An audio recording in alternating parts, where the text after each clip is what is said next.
السلام علیکم ورحمۃ اللہ وبرکاتہ۔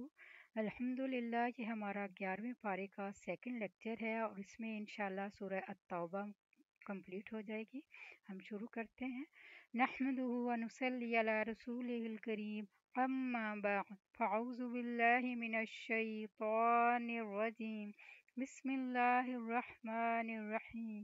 ربی شرح لی صدری ویسر لی امری واحلل عقدۃ من لسانی یفقہوا قولی واجعل لی وزیرا من اہلی رب زدنی علما رب زدنی علما۔ آمین ثم آمین۔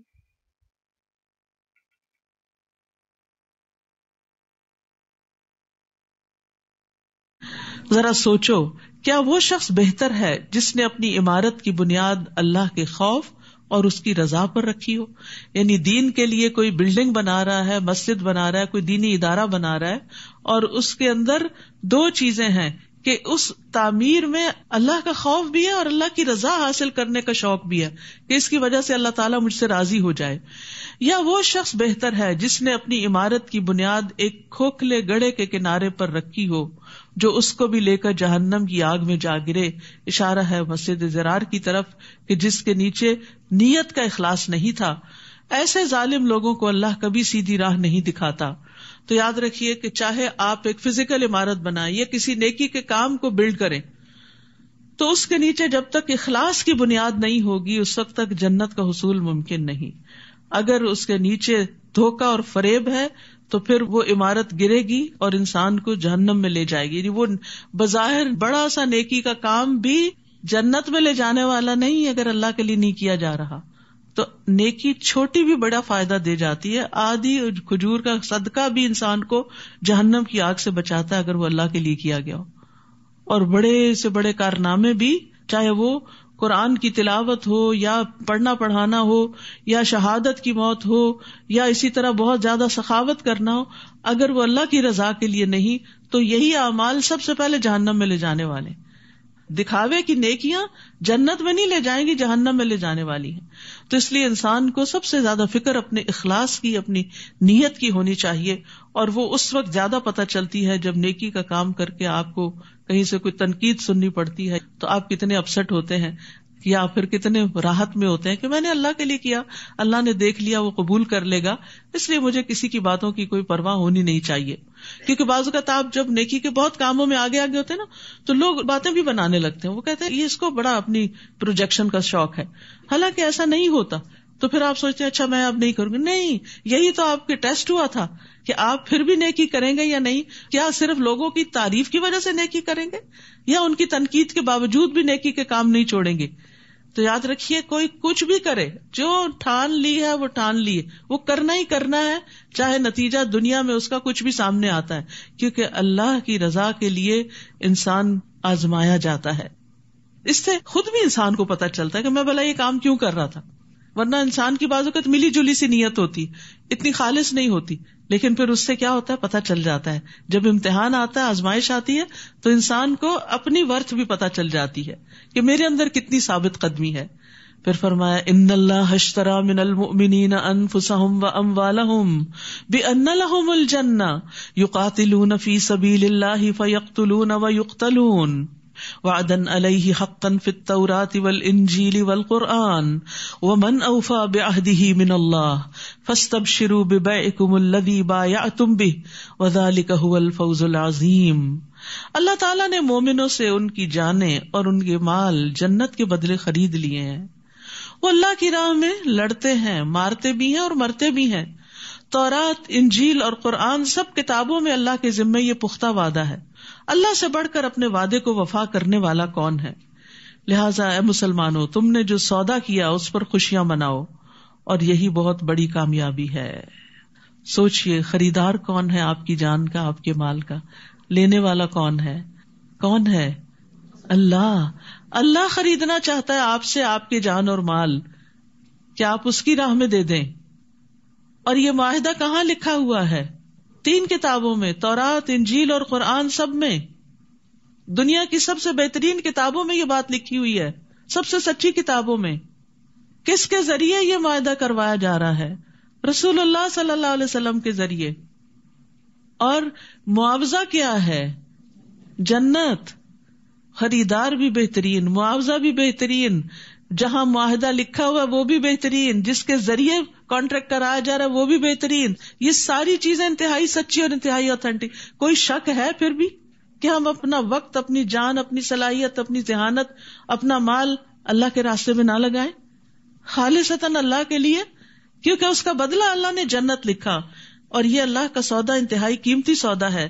نبی صلی اللہ علیہ وسلم نے فرمایا الا ان سلعۃ اللہ غالیہ، خبردار سن لو اللہ کا سودا بڑا مہنگا ہے.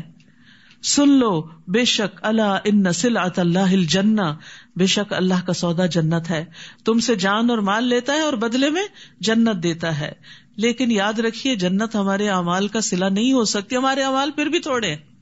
جنت خریدنے کے لیے کافی نہیں، پھر اس کے بعد یہ اللہ کا فضل اور رحمت ہوتی ہے کہ انسان جنت تک پہنچ سکے. اس سودا کرنے والوں کی خصوصیات کیا ہوتی ہیں؟ التائبون، توبہ کرنے والے، یعنی چھوٹی بڑی غلطی پر ان کو دھڑکا لگا رہتا ہے کہ اللہ تعالیٰ ناراض نہ ہو جائے، کہیں ہمارا کانٹریکٹ منسوخ نہ ہو جائے. آپ نے دنیا میں اگر کسی کے ساتھ کبھی کوئی کانٹریکٹ کیا ہو، کوئی بزنس ڈیل کی ہو، تو آپ کو کیا ہوتا ہے کہ کہیں ایسا نہ ہو کہ کوئی ایسے حالات ہو کہ یہ ختم کرنا پڑے بیچ میں. تو توبہ کرتے رہتے، بار بار اللہ کی طرف رجوع کرتے ہیں. العابدون، عبادت گزار ہوتے ہیں، صرف فرض ادا نہیں کرتے، ایکسٹرا نوافل کا بھی اہتمام کرتے ہیں. ممکن ہو تو تہجد، صلاۃ الضحیٰ، نمازوں میں صرف فرض نہیں، سنت اور نفل بھی. الحامدون، ہر حال میں اللہ کا شکر ادا کرتے ہیں، تعریف کرتے ہیں، اچھے حال میں بھی اور تکلیف دہ حال میں بھی، ہر حال میں اللہ سے راضی ہوتے ہیں. الحمدللہ، الحمدللہ ان کا تقیہ کلام ہوتا ہے. السائحون، سیاحت کرنے والے، ایک معنی روزہ رکھنے والے کیا گیا، لیکن زیادہ ترجیح والا معنی یہ ہے کہ وہ اپنے گھر سے نکلتے ہیں. کس کے لیے؟ حج اور عمرے کے لیے، علم حاصل کرنے کے لیے، نیکی کے کاموں کے لیے. یعنی صرف چین سے اپنے کمفرٹ زون میں بیٹھے نہیں رہتے بلکہ نکلتے ہیں. سائحون ہیں.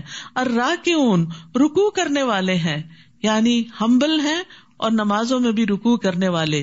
الساجدون، خوب سجدے کرنے والے ہیں. الآمرون بالمعروف والناہون عن المنکر، نیکی کا حکم دینے والے اور برائی سے روکنے والے. یہ ساری صفات ہوتی ہیں ان کے اندر. والحافظون لحدود اللہ، اور اللہ کی حدود کی حفاظت کرنے والے. وبشر المؤمنین، اور مومنوں کو خوشخبری دے دیجئے. یعنی جہاں ایک طرف وہ نیک کام کرنے والے ہیں، دوسری طرف وہ بڑی احتیاط برتتے ہیں زندگی میں کہ جہاں جہاں اللہ نے روکا ہے نا وہاں رک جائیں، حدوں کو پار نہ کریں. جن چیزوں کو اللہ نے حرام قرار دیا ہے ان کو اپنی زندگی میں حرام کر لیں، چاہے وہ اقوال میں سے ہوں، چاہے وہ افعال میں سے ہوں، چاہے ماکولات اور مشروبات میں سے، یا ہسبینڈ وائف کے ریلیشن شپ میں سے. یعنی ہر معاملے میں ہمیں حدود بتا دی گئی ہیں کسی بھی کام کی کہ کہاں تک جائز ہے، کہاں سے ناجائز شروع ہو جاتا ہے. حتیٰ کہ شک میں پڑنے والی چیزوں سے بھی پرہیز کرنا چاہیے. تو ایسے لوگ ہوتے ہیں جنہوں نے اپنی جان اور مال کا سودا کر رکھا ہے. یہ ہیں جنہوں نے اپنا آپ بیچ رکھا ہے. تو ہم بکے ہوئے لوگ ہیں. ہمیں اپنے آپ کو شیطان کے ہاتھوں نہیں بیچنا، اپنی خواہشات کے ہاتھوں نہیں بیچنا، اللہ کو بیچنا ہے تاکہ بدلے میں جنت مل سکے. اور ویسے بھی پیدا بھی ہمیں اللہ نے کیا، جو کچھ مال جان ہے وہ بھی اللہ ہی کا، علم ہے تو وہ بھی، نیکی کی کوئی توفیق اور قدرت ہے تو وہ بھی اللہ ہی کی دی ہوئی ہے. تو کوئی بڑی بات تھوڑی ہے کہ جس نے سب کچھ دیا واپس اسی کو دے کے اس سے انعام لے رہے ہیں. کتنا بڑا فضل اور کتنی بڑی رحمت. نبی اور ایمان والوں کے لیے یہ مناسب نہیں کہ وہ مشرکوں کے لیے بخشش طلب کریں، خواہ وہ ان کے قریبی رشتہ دار ہی کیوں نہ ہوں، جبکہ ان پر یہ بات واضح ہو چکی ہے کہ مشرکین دوزخ والے ہیں. تو یاد رکھیے ایمان کی تکمیل کے لیے اللہ کی رضا کو مقدم رکھنا ضروری ہے. اور ابراہیم علیہ السلام نے جو اپنے باپ کے لیے بخشش کی دعا کی تھی آزر کے لیے جو مشرک تھا، تو وہ صرف اس لیے تھی کہ انہوں نے اپنے باپ سے اس بات کا وعدہ کیا ہوا تھا. پھر جب ان پر واضح ہو گیا کہ وہ اللہ کا دشمن ہے تو وہ اس سے بیزار ہو گئے، اپنے والد سے، شرک کی وجہ سے. بلا شبہ ابراہیم علیہ السلام بڑے نرم دل اور بردبار انسان تھے. اللہ تعالیٰ نے ان کی خوبیاں بیان کی ہیں. ہم دیکھیں کہ کیا ہم بھی ان کے نقش قدم پر ہیں یا نہیں. اللہ تعالیٰ کسی قوم کو ہدایت دینے کے بعد گمراہ نہیں کیا کرتا حتیٰ کہ ان پر یہ واضح نہ کر دے کہ انہیں کن کن باتوں سے بچنا چاہیے. اللہ تعالیٰ یقیناً ہر چیز کو جاننے والا ہے. آسمانوں اور زمین کی حکومت اللہ ہی کے لیے ہے. وہی زندہ کرتا ہے, وہی مارتا ہے, اور اللہ کے سوا تمہارا کوئی سرپرست اور مددگار نہیں. اللہ تعالیٰ نے نبی, مہاجرین اور انصار پر مہربانی کی جنہوں نے بڑی تنگی کے وقت نبی کا ساتھ دیا تھا. یاد رکھیے, عام حالات میں, امن میں, سکون میں, وسائل کے ہوتے ہوئے کسی خیر کے کام میں کسی کا ساتھ دینا تو پھر آسان ہوتا ہے, لیکن جب ہر طرف سے تنگی اور آزمائش ہو, جیسے غزوہ تبوک کے موقع پر اس کی طرف اشارہ ہے, اور اس وقت نیکی کے کام میں کسی کا ساتھ دینا کہ جب آپ خود بھی ہینڈ ٹو ماؤتھ ہو. ایک ہوتا ہے آپ کے پاس فارغ وقت ہے, پھر آپ کسی کی خدمت کرنے چل پڑے, اور ایک یہ کہ آپ کے بھی اپنے 100 کام ہیں اور آپ ان کو چھوڑ کر پھر اللہ کی خاطر نکلتے ہیں اور دوسرے کی مدد کرتے ہیں. ایک یہ کہ آپ کے پاس بہت مال ہے اور اس میں سے تھوڑا سا دے دے, اور ایک یہ کہ آپ خود بھی ہینڈ ٹو ماؤتھ ہیں اور پھر آپ اس میں سے بھی نکال کے دوسرے کو دیتے ہیں. تو یہ اعلیٰ ترین درجہ ہوتا ہے, اور یہ اللہ کے ہاں بکنا ہوتا ہے. تو اللہ سبحانہ وتعالیٰ ان پر مہربان ہوتا ہے جنہوں نے تنگی کے وقت نبی کا ساتھ دیا, اگرچہ اس وقت بعض لوگوں کے دل کجی کی طرف مائل ہو چکے تھے, نہیں وہ ہمت ہار رہے. یاد رکھیے, مشکل وقت میں نا ہمت ٹوٹنے لگتی ہے, تو ایک دوسرے کی ہمت بڑھانی بھی چاہیے. پھر اللہ نے ان پر رحم فرمایا. یہ اللہ کی رحمت ہوتی ہے کہ ہماری ریلکٹنسی کے باوجود اللہ تعالیٰ ہمیں نیکی کے کام کی توفیق دے کے ہم سے کروا لیتا ہے. اس سراسر اللہ کا فضل ہوتا ہے, کیونکہ اللہ مسلمانوں پر بڑا مہربان اور رحم کرنے والا ہے. کتنا شکر ادا کرے انسان اللہ کا کہ جو کچھ کروا لیتا ہے اور کرنے کی توفیق دے دیتا ہے. آج ہم سب کا یہاں آ بیٹھنا, اب مجھے معلوم ہے آپ میں سے ایک ایک اپنے گھر اور بچوں اور جابز اور کس کس چیز میں کتنا مصروف ہے. ایک بہن مجھے ملی یہاں پر, وہ کہنے لگی میں نائٹ شفٹ کر کے آتی ہوں روزانہ, صرف 2 گھنٹے سو کر یہاں پہنچ جاتی ہوں قرآن کی محبت میں. کیسے کیسے چھپے ہوئے لوگ آپ کے اندر موجود ہیں کہ جو بڑی بڑی قربانیاں کر کے قرآن کی محبت میں یہاں پہنچتے ہیں. تو ہر ایک کا درجہ پھر اسی کے مطابق ہے, جتنی مشقت اتنا ہی بڑا اجر. پھر اللہ نے ان پہ رحم فرمایا. یہ اللہ کی رحمت ہوتی ہے, کیونکہ اللہ مسلمانوں پر بڑا رحم کرنے والا, بڑا مہربان ہے. یاد رکھیے, کچھ کاموں پر نفس مائل نہیں ہوتا, وہ نفس پہ بڑے گراں ہوتے ہیں. آگے طویل ترین روزے اور چھوٹی چھوٹی راتیں اور راتوں کا قیام, پھر ایک مشکل مرحلہ آ رہا ہے, اور یہ بھی اللہ کی توفیق سے ہی ہوگا. توفیق مانگتے رہیے, آسانی مانگتے رہیے, اور جب اللہ تعالیٰ کسی چیز کو آسان کر دیتا ہے تو آپ حیران ہو جاتے ہیں کہ یہ اللہ نے مجھ سے کروا لیا, میں تو اس قابل ہی نہیں ہوں. اور پھر یہ ہے کہ کچھ کام تو بڑے پسندیدہ ہوتے ہیں ہماری مرضی کے شوق کے, تو ان کو کر کے ہمیں مزہ آتا ہے, لیکن کبھی کبھی کچھ کام زندگی میں نیکی کے ایسے بھی کرنے پڑ جاتے ہیں جو نفس میں بڑے گراں ہوتے ہیں. ان کو بھی کر لینا چاہیے, کیونکہ جو کام نفس کے خلاف کیا جاتا ہے اس میں اتنی ہی زیادہ برکت ہو جاتی ہے. وہ تھوڑا سا بھی ہو تو وہ بہت بڑا ہو جاتا ہے. پھر اسی طرح بعض اوقات سرکمسٹانسز ہمارے فیور میں نہیں ہوتے, گھر کا ماحول نہیں ہوتا, لوگ نہیں ہوتے, سواری نہیں ہوتی, بہت سی مشکلات ہوتی ہیں. اس کے باوجود انسان جب ڈٹرمنڈ ہوتا ہے نہیں یہ کرنا ہے, اور اللہ سے دعائیں مانگتا ہے اور اللہ سے سہولت مانگتا ہے, اللہ تعالیٰ دیتے ہیں. تجربہ کر کے دیکھ لیجئے, اللہ کو صرف آپ کی نیت, آپ کا ارادہ اور آپ کے دل کی حالت چاہیے کہ یہ اندر سے کیا چاہتے ہیں. کیونکہ مشکل پتہ کیا ہے, باہر نہیں ہے, ہمارے اندر زیادہ ہے. ہم ہمت توڑ کے بیٹھ جاتے ہیں. جب کسی نیکی کے لیے ایک برننگ ڈیزائر ہوتی ہے تو ساری زنجیریں کٹ جاتی ہیں اور انسان اپنی آخری منزل تک پہنچ جاتا ہے. تو اللہ تعالیٰ انسان کو مسلسل ایسی آزمائشوں کے ساتھ آزماتا ہے جن کو وہ ناپسند کرتا ہے, اور پھر اللہ تعالیٰ اس کو اس مرتبے تک پہنچا دیتے. بعض اوقات ایک بندے کے لیے اللہ نے اعلیٰ مرتبہ رکھا ہوتا ہے لیکن وہ اعمال میں بڑا سستا ہوتا ہے, تو اللہ تعالیٰ اس کو کسی امتحان میں ڈال دیتے اور اس آزمائش میں ڈال کر اس کو وہیں پہنچاتے ہیں. یہ بھی اللہ کا فضل ہوتا ہے. لیکن جب مشکل آتی ہے تو ہم کہتے ہیں شاید اللہ ہم سے ناراض ہے, یہ شیطان کا وسوسہ ہوتا ہے. تو اس لیے ہر حال میں الحامدون, اور قیامت کے دن بلند مرتبہ والے ہوں گے حمادون, جو ہر حال میں اللہ کی تعریف کرتے ہیں اور اللہ سے مدد مانگتے رہتے ہیں. وعلی الثلاثۃ الذین خلفوا, اور ان 3 آدمیوں پر بھی مہربانی کی اللہ نے جن کا معاملہ ملتوی رکھا گیا تھا. منافقین نے آ کے جھوٹی قسمیں کھائیں, کچھ اور لوگوں کا معاملہ بھی نبٹ گیا.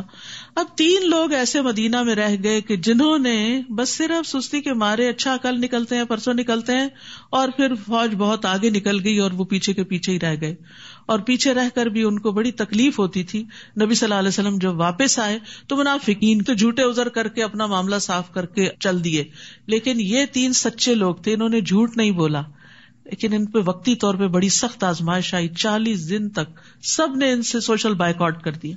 نبی صلی اللہ علیہ وسلم سمیت کوئی ان سے بات چیت نہیں کرتا تھا, اور پھر آخر میں ان کو بھی اللہ نے معاف فرما دیا. تو کبھی ایسا بھی ہوتا ہے کہ ہماری غفلت اور کوتاہی ہمیں کسی مصیبت میں مبتلا کر دیتی ہے, تو وہ بھی گناہوں کو دھونے کا ذریعہ ہوتی ہے. اور ان 3 آدمیوں پر بھی مہربانی کی جن کا معاملہ ملتوی رکھا گیا تھا, حتیٰ کہ زمین اپنی فراخی کے باوجود ان پہ تنگ ہو گئی, کیونکہ کوئی ان سے بات نہیں کرتا تھا, اور ان کی اپنی جانیں بھی تنگ ہو گئی, وہ اپنے آپ سے بھی بیزار ہو گئے, کیونکہ سوشل انٹریکشن انسان کی بنیادی ضرورت ہوتی. اس کو صبح اٹھتے ہی کسی سے بات چیت کرنے کی ضرورت ہے. آپ سوچئے 40 دن آپ کسی سے بات نہ کریں اور کوئی آپ کے سلام کا جواب بھی نہ دے تو کتنا مشکل وقت ہوگا. یعنی آپ دیکھیں, ہمیں تھکاوٹ ہوتی ہے, تنگی ہوتی ہے, تکلیف ہوتی ہے, خوشی ہوتی ہے, ہم ہر چیز ایکسپریس کرتے ہیں, اپنے پیاروں کو بتاتے ہیں آج یہ ہو گیا, آج وہ, اس سے ہمارا کتھارسس ہو جاتا ہے. لیکن جب کوئی سننے والا ہی نہ ہو تو غم کے پہاڑ ٹوٹ پڑے ان پر, اور انہیں یقین تھا کہ اللہ کے سوا ان کے لیے کوئی جائے پناہ نہیں. اگر جھوٹ بولیں گے تو کوئی اور انہیں پناہ نہیں دے گا. سچ میں ہی فائدہ ہے, اگرچہ وقتی طور پر مشکل ہے. پھر اللہ نے ان پر مہربانی کی تاکہ وہ توبہ کریں. اللہ تعالیٰ یقیناً توبہ قبول کرنے والا, رحم کرنے والا ہے. یا ایھا الذین آمنوا اتقوا اللہ وکونوا مع الصادقین, اے ایمان والو اللہ سے ڈرتے رہو اور سچے لوگوں کا ساتھ دو, منافقین کا نہیں, جھوٹے لوگوں کا نہیں. تعاونوا علی البر والتقوی ولا تعاونوا علی الاثم والعدوان. اہل مدینہ کے لیے اور ان دیہاتیوں کے لیے جو ان کے گرد و نواح میں بستے ہیں, یہ مناسب نہیں کہ وہ جہاد میں رسول اللہ صلی اللہ علیہ وسلم سے پیچھے رہ جائیں. یعنی آپ کو تو مشکل وقت میں بھیج دیں کہ وہ دشمنوں سے لڑیں اور خود آرام کریں, اور اپنی جانوں کو آپ کی جان سے عزیز تر سمجھیں. یہ اس لیے کہ مجاہدین اللہ کی راہ میں پیاس, تھکان, بھوک کی جو مصیبت بھی جھیلتے ہیں, یا کوئی ایسا مقام طے کرتے ہیں جو کافروں کو ناگوار ہو, یا دشمن سے وہ کوئی کامیابی حاصل کرتے ہیں, تو ان کے لیے نیک عمل لکھ دیا جاتا ہے. جب انسان اللہ کے راستے میں ہوتا ہے نا, تو ہر چھوٹی بڑی چیز پر اجر لکھا جا رہا ہوتا ہے. یعنی انسان اگر وضو کر کے مسجد میں جا بیٹھتا ہے تو جب تک وہ نماز کا انتظار کرتا ہے وہ نمازی کی حالت میں گنا جاتا ہے. تو جب آپ کسی نیک کام کی نیت کر لیتے ہیں تو اجر شروع ہو جاتا ہے. فی سبیل اللہ نکلتے ہیں علم حاصل کرنے کے لیے, یا پھر آپ حج اور عمرے کے لیے نکلتے ہیں, آپ گھر سے نکل پڑتے ہیں, سارا راستہ آپ کے لیے وہ نیکی لکھی جاتی ہے ایک ایک قدم پر. اللہ تعالیٰ یقیناً اچھے کام کرنے والوں کے اجر کو ضائع نہیں کرتا. لیکن یاد رکھیے, نیک اعمال کا اجر تھکاوٹ کے مطابق ہے. جتنا کسی کام میں آپ اپنے آپ کو زیادہ تھکاتے ہیں, محنت کرتے ہیں, اس کا اجر اتنا ہی زیادہ ہو جاتا. بعض اوقات آپ کی بہت بڑی ایفرٹ ہوتی ہے اور آؤٹ پٹ چھوٹا سا ہوتا ہے, تو اللہ تعالیٰ یہ نہیں دیکھتا کہ آپ کا آؤٹ پٹ کتنا ہے, وہ یہ دیکھتا ہے اس کے پیچھے ایفرٹ کتنی بڑی ہے. اسی طرح ایسے لوگ جب ریٹائر بھی ہوتے ہیں تو ان کو پینشن ملتی رہتی ہے, یعنی اگر وہ بیمار ہو جائیں یا سفر پر ہوں تو بھی ان کے نامہ اعمال میں وہ سارے اعمال ویسے ہی لکھ دیے جاتے ہیں جو وہ صحت کی حالت میں مستقل طور پر کرتے رہے ہوں. اور نیک عمل کی تو نیت پر بھی اجر مل جاتا ہے. نبی صلی اللہ علیہ وسلم نے فرمایا, جو اپنے بستر پر آئے اور اس کی نیت یہ ہو کہ رات کو اٹھ کر نماز پڑھوں گا, تہجد پڑھوں گا, پھر اس پہ نیند کا ایسا غلبہ ہوا کہ سوتے سوتے صبح ہو گئی, تو اس کو جس عمل کی یعنی تہجد کی اس نیت نے سلا دیا اس کا بھی ثواب ملے گا. وہ نیند بھی اس کے لیے ثواب کا باعث بن گئی, تہجد لکھے گئے اور اس کی نیند اس کے رب کی جانب سے اس پر صدقہ ہے. یعنی اللہ تعالیٰ اس پر بھی راضی ہے اور اس کو ایک طرح سے سکون دے دیا. ضرورت ہوگی انسان کی, بعض اوقات ایسا ہوتا ہے نا انسان بہت تھکا ہوتا ہے, اس کے باوجود اس کا شوق ہوتا ہے کہ میں کچھ کر لوں, لیکن عین کام کرتے وقت آپ کو اونگ آ جاتی. آپ بڑے شوق سے مسجد آتے ہیں خطبہ سنتے سنتے بیچ میں غائب ہو جاتے ہیں, تو وہ وقت بھی ثواب کا لکھا جاتا ہے کیونکہ آپ کی نیت کاؤنٹ ہو رہی ہے. وَلَا يُنْفِقُونَ نَفَقَةً صَغِيرَةً وَلَا كَبِيرَةً, نیز یہ مجاہدین جو بھی تھوڑا یا زیادہ خرچ کرتے ہیں یا کوئی وعدی طے کرتے ہیں تو یہ چیزیں ان کے حق میں لکھ دی جاتی ہیں تاکہ اللہ انہیں ان کے اعمال کا بہتر صلہ عطا کرے جو وہ کرتے رہے. یعنی چھوٹی بڑی ہر نیکی ان کی قبول ہو جاتی ہے. وَمَا كَانَ الْمُؤْمِنُونَ لِيَنْفِرُوا كَافَّةً, مومنوں کے لیے یہ ممکن نہیں کہ وہ سب کے سب ہی نکل کھڑے ہوں. غزوہ تبوک میں تو سب کو نکلنے کا حکم تھا نا، کیونکہ بہت مشکل وقت تھا، لیکن یہ حکم ہمیشہ کے لیے باقی نہیں رہا کہ میدان جنگ میں سب کو نہیں نکلنا. پھر اور کیا کرنا ہے اگر جہاد فی سبیل اللہ قتال ہی نہیں، کچھ اور کیا ہے؟ پھر علم کا راستہ فی سبیل اللہ ہے. پھر ایسا کیوں نہ ہوا کہ ہر فرقے میں سے، یعنی ہر خاندان، ہر برادری، ہر علاقے، ہر شہر، گاؤں، قصبے میں سے کچھ لوگ دین میں سمجھ پیدا کرنے کے لیے نکلتے. یعنی ایک ہے فزیکلی اسلام کی سرحدوں کا دفاع اور دوسرا ہے انٹلیکچولی اسلام کا دفاع، اور وہ ہوتا ہے علم حاصل کر کے. یعنی سب کو جنگ میں جانے کی ضرورت نہیں، چاہیے یہ کہ کچھ لوگ دین کی سمجھ حاصل کرنے کے لیے نکلیں تاکہ جب وہ ان کی طرف واپس جائیں تو اپنے لوگوں کو برے انجام سے ڈرائیں. یعنی ہر علاقے سے کچھ نہ کچھ لوگ مخصوص ہونے چاہیے جو علم میں زیادہ ایکسپرٹیز حاصل کریں اور باقی جو کمیونٹی ہے پھر اس کو سکھائیں. اس طرح شاید وہ برے کاموں سے بچتے رہیں، کیونکہ ہر سوسائٹی کے اندر علماء ہونے چاہیے تاکہ وہ لوگوں کو امر بالمعروف اور نہی عن المنکر کرتے رہیں. اور ویسے بھی ہمارے دین میں عالم کو عابد پر بہت بڑی فضیلت حاصل ہے. رسول اللہ صلی اللہ علیہ وسلم کے سامنے 2 آدمیوں کا تذکرہ کیا گیا، ان میں سے ایک عابد تھا، دوسرا عالم. تو آپ نے فرمایا عالم کی عابد پر اس طرح فضیلت ہے جیسے میری تمہارے ادنا ترین آدمی پر. سبحان اللہ، یعنی کتنا بڑا گیپ ہے ایک عام مسلمان اور پروفٹ محمد صلی اللہ علیہ وسلم میں. ابو عمار حسین بن حریث کہتے ہیں میں نے فضیل بن ایاس کو کہتے ہوئے سنا کہ ایسا عالم جو عمل کرنے والا ہے، علم سکھاتا ہے، وہ آسمان کی بادشاہت میں بڑا آدمی پکارا جاتا ہے. جیسے دنیا میں بڑے بڑے آدمی ہوتے ہیں نا، تو ایسے ہی وہ علم سکھانے والا جو عمل بھی کرے وہ آسمانوں میں بہت بڑا شمار ہوتا ہے. تو آپ خود سوچئے کہ ایک وہ اسٹیٹس ہے جو دنیا میں انسان کو ملے اور ایک وہ ہے جو آخرت میں ملے، لیکن وہ عمل کے ساتھ ملتا ہے اور آسمانوں پر ملے. زمین کے مقابلے میں آسمان تو آسمان ہی ہے، اور آسمانوں پر جو مخلوق ہے وہ زمین والوں سے افضل ہے. تو انسان کو ہمیشہ بڑے درجوں کی تمنا رکھنی چاہیے، علم کے لیے وقت ضرور نکالنا چاہیے اور اس میں ہر روز اضافہ ہونا چاہیے. نبی صلی اللہ علیہ وسلم کو جس چیز کی دعا سکھائی گئی وہ مال و دولت کے حصول کی نہیں تھی، رب زدنی علما تھی کہ اللہ میرا علم زیادہ کر دے. اور پھر علم کے ساتھ ساتھ عمل میں بھی آگے بڑھے انسان، تب علم کا فائدہ ہوتا ہے. یاد رکھیے علم سکھانے والے کے لیے ساری مخلوقات دعائیں کرتی ہیں. رسول اللہ صلی اللہ علیہ وسلم نے فرمایا یقیناً اللہ، فرشتے اور تمام اہل زمین و آسمان، یہاں تک کہ چونٹی اپنے سوراخ میں، مچھلیاں بھی اس شخص کے لیے دعائیں خیر کرتی ہیں. اللہ کی رحمت نازل ہوتی ہے جو لوگوں کو بھلائی کی باتیں سکھاتا ہے. تو اس لیے ہر شخص کا یہ فرض ہے کہ جو خیر کی بات اس کو پتا ہو وہ آگے ضرور شیئر کرے. جیسے ہمیں دنیا بھر کی خبریں پتا ہوتی ہیں نا، اور خاندان کی خبریں کچھ بزرگ خواتین کو پتا ہوتی ہیں کون کیا کر رہا ہے، سارا دن فون لے کے ادھر ادھر کی خبریں معلوم کر کے پھر شیئر کرتے. تو اس سے بہتر ہے کہ علم حاصل کر کے پھر اپنے گھر والوں کے ساتھ شیئر کیا جائے. بلغوا انی ولو آیا، مجھ سے آگے پہنچاؤ خواہ ایک آیت ہی کیوں نہ ہو. ضروری نہیں کہ 2 گھنٹے کا لیکچر ہو، ایک بات بھی اچھی جو آپ کسی سے شیئر کر لیں گے وہ آپ کے لیے خیر اور بھلائی کا باعث بنے گی.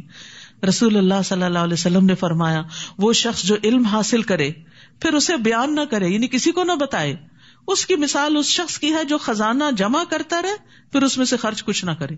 وہ تو بخیل ہے انسان. پھر فرمایا یا ایھا الذین آمنوا، اے ایمان والو، ان کافروں سے جنگ کرو جن کا علاقہ تمہارے ساتھ ملتا ہے، اور ان کے ساتھ تمہیں سختی سے پیش آنا چاہیے، اور یہ جان لو کہ اللہ پرہیزگاروں کے ساتھ ہے. اور جب کوئی نئی صورت نازل ہوتی ہے تو منافقوں میں کچھ لوگ ایسے ہیں جو مسلمانوں سے کہتے ہیں کہ اس صورت نے تم میں سے کس کے ایمان میں اضافہ کیا؟ تو اس کا جواب یہ ہے کہ جو لوگ ایمان لائے ہیں اس صورت نے فی الواقع ان کے ایمان میں اضافہ کیا ہے، اور وہی اس صورت کے نازل ہونے پر خوش ہوتے ہیں. یاد رکھیے قرآن پڑھ کر مومن کا ایمان بڑھتا ہے، منافق کا نفاق بڑھتا ہے. تو ہمیں سوچنا چاہیے کہ پھر ہم کس صف میں شامل ہیں. یعنی منافقین ایک دوسرے سے کہتے ہیں کس کا ایمان بڑا ہے، اور دوسرے ہنسی مذاق میں ٹالتے ہیں، یعنی قرآن کو اس کے مرتبے سے گراتے ہیں. لیکن ایمان والوں کے پاس جب قرآن کی کوئی بات پہنچتی ہے تو ان کا ایمان اور بڑھ جاتا ہے، اور قرآن سے ایمان میں اضافہ ہوتا ہے. 3 باتیں جس میں ہو اللہ اس کے دل کو ایمان سے بھر دیتا ہے: عالم کی صحبت، قرآن کی تلاوت اور روزے رکھنا. وَأَمَّا الَّذِينَ فِي قُلُوبِهِم مَرَضٌ، رہے وہ لوگ جن کے دلوں میں نفاق کی بیماری ہے، تو اس صورت نے ان کی پہلی ناپاکی پر مزید ناپاکی کا اضافہ کر دیا، اور وہ مرتے دم تک کافر کے کافر ہی رہے. یعنی منافقین کو قرآن نے کچھ فائدہ نہ دیا، ان کی خرابیاں اور زیادہ ہوتی رہیں. تو قرآن کا دل پر اثر نہ ہونا دل کے بیمار ہونے کی علامت ہے. کیا وہ یہ نہیں دیکھتے کہ انہیں ہر سال ایک بار یا دو بار کوئی نہ کوئی مصیبت پیش آ جاتی ہے؟ یعنی اللہ تعالیٰ ان پہ آزمائشیں بھیجتے کہ شاید ہوش میں آ جائیں، پھر بھی یہ لوگ نہ توبہ کرتے ہیں اور نہ نصیحت قبول کرتے ہیں. اور جب کوئی صورت نازل ہوتی ہے تو یہ منافق آنکھوں ہی آنکھوں میں ایک دوسرے کی طرف اشارہ کر کے پوچھتے ہیں، کیا تمہیں کوئی مسلمان تو نہیں دیکھ رہا؟ پھر وہاں سے واپس چلے جاتے ہیں. یعنی جب آنکھ اوجل ہوتی ہے تو چپکے سے مجلس سے نکل جاتے ہیں. اللہ نے ان کے دلوں کو راہ حق سے پھیر دیا، کیونکہ یہ لوگ ہیں ہی ایسے جو کچھ بھی نہیں سمجھتے. مجلس میں ہو تب بھی نہیں سمجھتے، نہ آئے تو تب بھی ان کو ہوش نہیں، اپنی غلطی کا احساس نہیں. لقد جاءکم رسول من انفسکم، لوگوں تمہارے پاس تمہیں میں سے ایک رسول آیا ہے، انسانوں میں سے ہی ہے. اے اہل عرب تمہیں میں سے ہے، رسول عربی ہے. اگر تمہیں کوئی تکلیف پہنچے تو اسے گراں گزرتی ہے. سبحان اللہ. ایک لیڈر کے اندر یہ کوالٹی بہت زیادہ ہونی چاہیے کہ ساتھیوں میں سے کسی کو کوئی تکلیف ہو تو اس کو بھی تکلیف پہنچے. وہ تمہاری فلاح کا حریص ہے، یعنی اس کے اندر ایک شدید تڑپ ہے کہ سب لوگ ہدایت پا جائیں. مومنوں پر نہایت مہربان اور رحم کرنے والا ہے. نبی صلی اللہ علیہ وسلم کی یہ حرص تھی کہ سب لوگ آگ سے بچ جائیں. فرمایا میری مثال اور لوگوں کی مثال اس شخص کی طرح ہے جس نے آگ روشن کی، جب اس کے چاروں طرف روشنی پھیل گئی تو پروانے اور کیڑے مکوڑے جو آگ پر گرتے ہیں اس میں گرنے لگے. وہ آدمی ان کو آگ سے دور کرتا ہے لیکن وہ اس کے قابو میں نہیں آتے بلکہ آگ میں گرتے رہتے ہیں. اسی طرح میں تمہاری کمروں سے پکڑ کر تمہیں آگ سے دور کرتا ہوں اور تم ہو کہ اس میں گرتے جا رہے ہو. آپ صلی اللہ علیہ وسلم نے امت کی خاطر اپنے آرام کو ترک کر دیا تھا. آپ ان کی تکلیف کا خیال رکھتے تھے. رسول اللہ صلی اللہ علیہ وسلم نے فرمایا میں نماز شروع کرتا ہوں اور میرا ارادہ لمبی نماز پڑھانے کا ہوتا ہے، لیکن میں بچے کے رونے کی آواز سنتا ہوں تو میں اس کی والدہ کی تکلیف کی شدت کی وجہ سے نماز چھوٹی کر دیتا ہوں کہ اس کی ماں کو تکلیف نہ ہو. کیا ہم بھی دوسروں کے لیے اتنے کیئرنگ ہیں کہ کسی کو تکلیف نہ پہنچے؟ تو ہر وہ شخص جو لیڈرشپ کے مقام پر ہے اس کو لازماً اس بات کا خیال رکھنا چاہیے کہ اس کے ساتھی کس حال میں ہیں، کسی تکلیف میں تو نہیں. آپ امت کے لیے روتے تھے، ان کے لیے دعائیں کرتے تھے.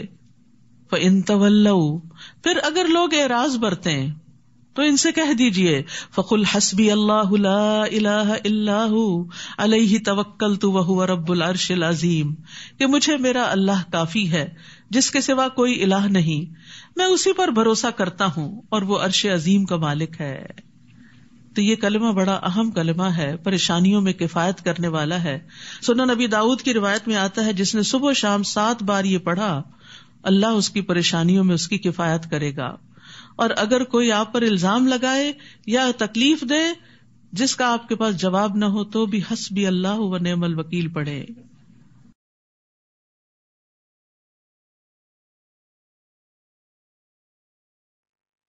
السلام علیکم ورحمۃ اللہ وبرکاتہ. الحمد للہ یہ ہمارا 11ویں پارے کا سیکنڈ لیکچر تھا اور اس میں ہم نے سورہ التوبہ کمپلیٹ کی ہے. اور اس کے جو آخری آیت ہے یہ صبح شام کے اذکار کا بھی حصہ ہے اور بہت ہی خوبصورت دعا ہے. امید ہے کہ بہنیں اس کو پہلے سے بھی پڑھتی ہوں گی، اگر کوئی نہیں پڑھتے تو وہ ضرور اس کو اپنی زندگی میں شامل کریں. اور ہم ایک چھوٹی سی دعا کے ساتھ کہ ہم اللہ تعالیٰ سے وہ ساری بھلائیاں، ساری رحمتیں، سارا فضل مانگتے ہیں جو ہمارے پیارے نبی حضرت محمد صلی اللہ علیہ وآلہ وسلم آپ سے مانگا کرتے تھے. اور ہم ان تمام شرور سے پناہ چاہتے ہیں جن سے ہمارے پیارے نبی حضرت محمد صلی اللہ علیہ وآلہ وسلم پناہ مانگا کرتے تھے. ربنا تقبل منا انک انت السمیع العلیم وتب علینا انک انت التواب الرحیم. سبحان ربک رب العزت عما یصفون، سلام علی المرسلین، الحمد للہ رب العالمین. سبحانک اللہم وبحمدک، اشہد ان لا الہ الا انت، استغفرک و اتوب الیک. السلام علیکم ورحمۃ اللہ وبرکاتہ. جزاک اللہ خیر.